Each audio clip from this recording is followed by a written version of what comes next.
The President of Kenya is considered to be among the most important figures in East and Central Africa. Across the continent of Africa and some parts of the world like Dubai and India, Kenya Airforce One is always ready to transport the president. It is the official presidential jet for the Kenyan president, and for decades it's been associated with this plane, the Fokker 70 extended range.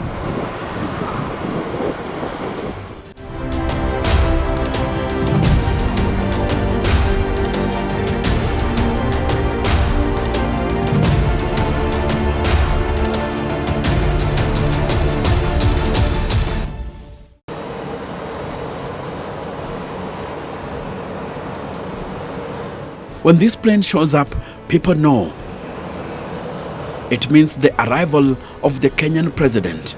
Bravo, productive from 121.855. Goodbye.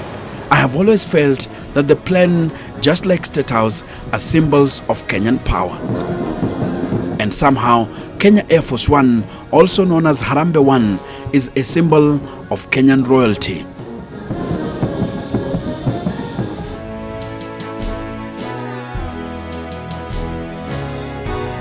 For almost 3 decades, Kenyan presidents have made their grand entrance across the African continent and in some parts of the world aboard their personal planes.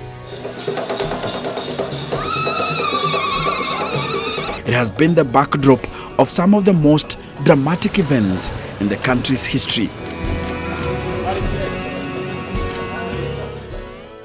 Hi, how are you, Enoch? I'm fine. Good to see you. Good to see you too. How's everything? Retired Colonel James Gitahi served as the presidential pilot during the reigns of Daniel Arap Moi and Mwai Kibaki. This is a man you knew very well, right? Yes, I did know the president because we worked with him for almost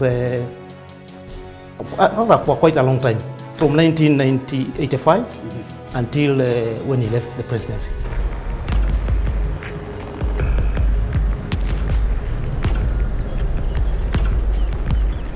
He remembers an incident in February 2002 when the door to the presidential jet jammed, delaying President Daniel Arap Moi's departure to the Commonwealth Summit in Australia by 2 hours.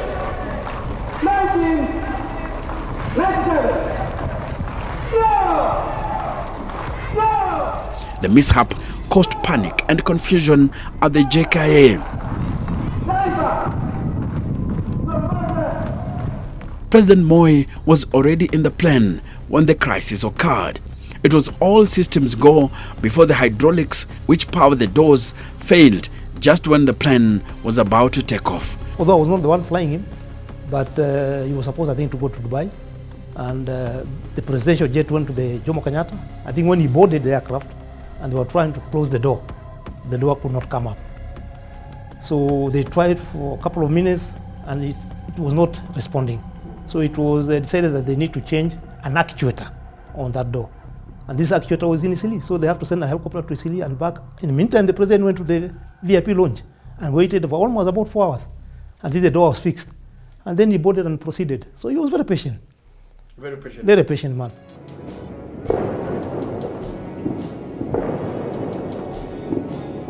The president of Kenya is always on schedule to meet world leaders across the globe.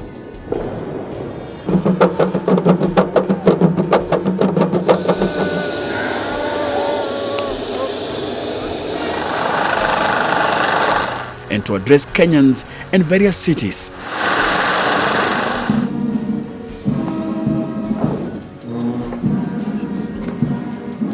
We will have an additional 200 cadets that will be trained. Towns and villages.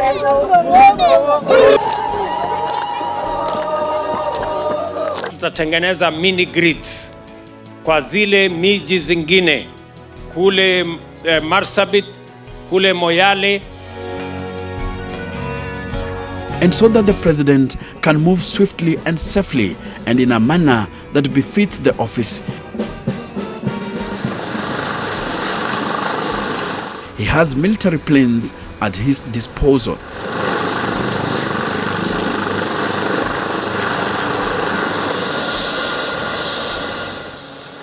they have served the Kenyan president for decades.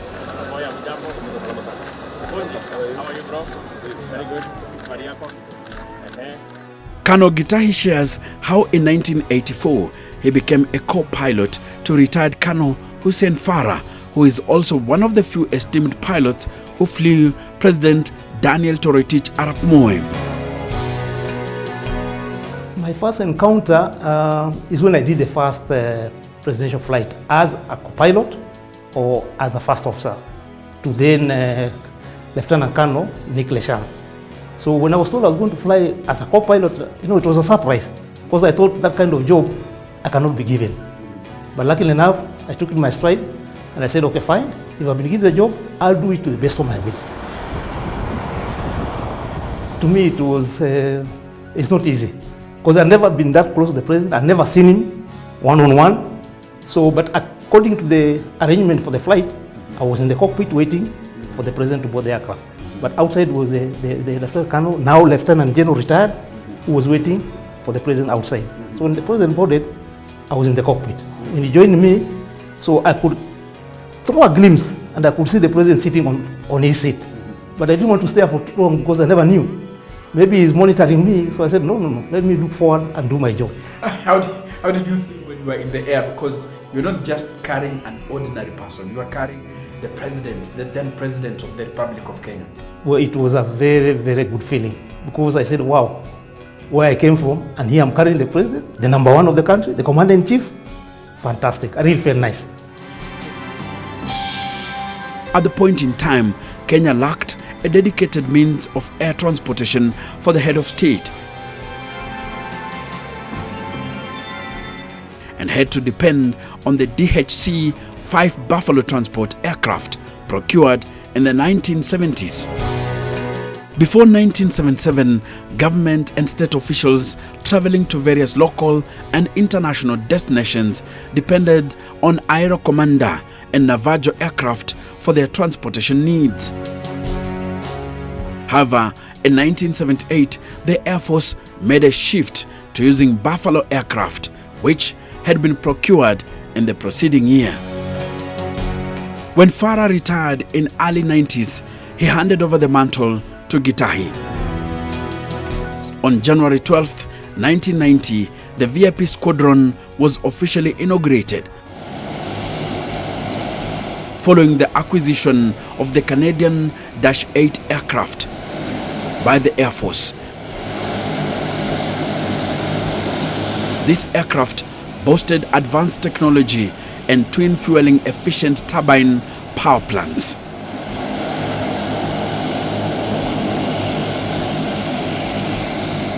The KDF's Air Force Squadron unit is made up of engineers, pilots, and other skilled teams. Despite the Dash 8 being a reliable aircraft for VVVIP transport, it still was not efficient in long-distance travels. The idea of obtaining a new aircraft to enhance travel capabilities across the African continent and beyond emerged. The decision stemmed from considerations of both co-effectiveness and convenience, as owning a presidential jet proved more advantageous than relying on leased planes from airlines such as Kenya Airways, which was undergoing privatization at that time. So this is you? No, this is my son. Oh, this is your son? Oh, this is my son. He's also a pilot. Like father, like son? Yeah, and then on the other side is my daughter. She's a lawyer. Yes, and that's my wife and myself. So do you have pictures here that gives you that memory? Yes, I have got a model of an aircraft, the jet aircraft, currently the one is in service, that we normally used to carry the president with. Kenya 01, wind calm, runway 04, clear to land. That's land runway 04, Kenyan 01. Gitahi became the first captain of the presidential jet. This is Kenya Air Force, the presidential jet. Wow. This aircraft, the country bought it in 1995, and I was part of the team that brought the aircraft to Kenya in December 1995. Moi was the president. Moi was the president, and the aircraft is still in current service, which is being used by the current president. The Kenya Airforce One was built in the Netherlands by Fokker company, which suffered bankruptcy in the following years. The Fokker 70 extended range is exclusively powered by reliable Rolls-Royce Tay 620 engines, which provide it with excellent field and climb performance. It is 30.91 meters in length and 8.5 meters high, and its tail number is KAF 308.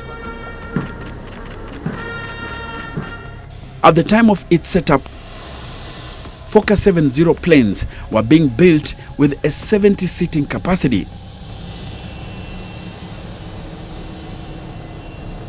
However, the presidential jet was modified to accommodate 26 passengers, giving the extra space to the VVIPs on board and more fuel tanks for the extended range.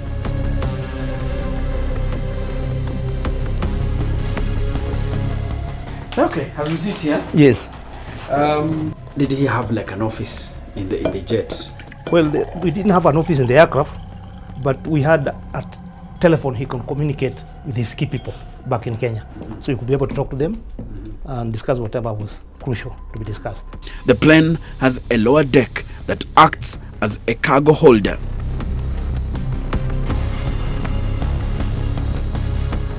The Kenyan president either flies via his official jet or using commercial flights, depending on the nature of the trip.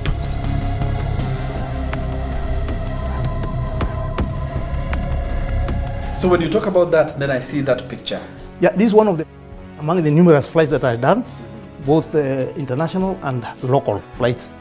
But this particular photograph, it gives me a lot of memories, because this airport is a very tricky airport to go and land in. It's very challenging and in a very mountainous region. I remember we had taken the late president, to Kabarak. I think it was on a Friday evening. And then when we were about to leave, one of the journalists, I can't remember his name, told us the president is going to Switzerland and he's going to go commercial. But if you're courageous enough, why don't you talk to the president? So I said, okay, I'm going to talk to him. So I went to the president and told him, sir, I hear you're going to Switzerland. But let me assure you, we are very much capable of doing this. Please, can we do this flight instead of you going commercial? He thought for a minute and then he said, okay, no problem. Then we'll go with you. And that's how the flight came. So we were able to go to the airport, land in that airport, which actually requires that somebody goes there and does a couple of landings before you're allowed to fly there commercially. But for us in the military, we were allowed to go straight in. The weather was not very good, but we were able to land safely.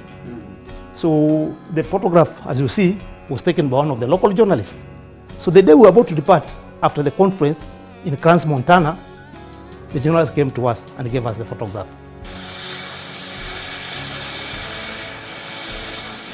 The president was very happy about that, because I remember him being asked a question by one of the dignitaries, where are your pilots trained? And he proudly said, in Kenya. So we all felt very proud when he said that statement, because he actually believed in us. And to make it obvious is that we are already landing in a place he never thought we could land. Because majority of heads of states in Africa are actually carried by white men, and most of them are civilian. But in Kenya, I think we have set a precedent. Like during the 2023 Belt and Road Initiative Summit, President William Ruto flew to Dubai in the United Arab Emirates via his official jet before commercially connecting to Beijing in an Emirates plane.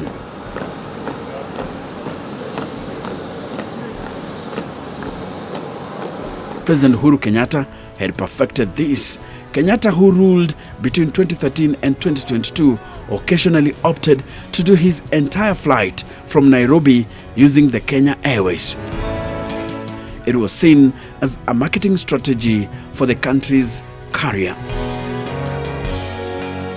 Uhuru twice used military helicopters to fly to the war-torn Somalia, first to visit Kenyan soldiers fighting Al-Shabaab militants under AMISOM.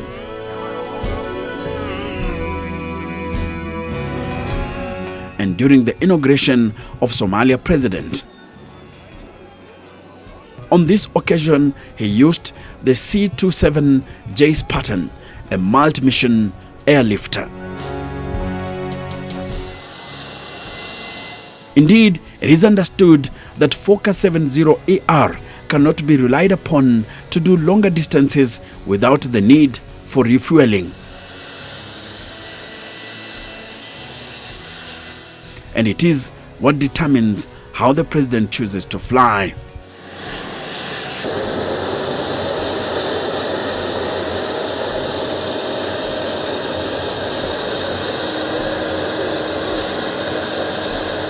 Well, when the president of Kenya flies to go overseas, there are many things that goes into preparations. But what is key is how he'll be flying. For example, if he's using commercial flights, then that is easy.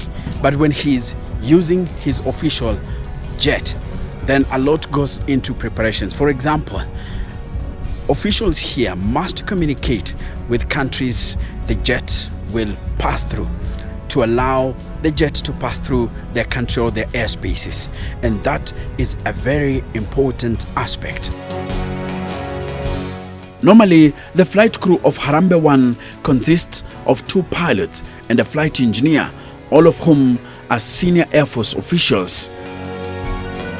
Kenyan historian understands that the interior of the presidential jet has undergone alterations since 1995, depending on the preferences of the sitting president.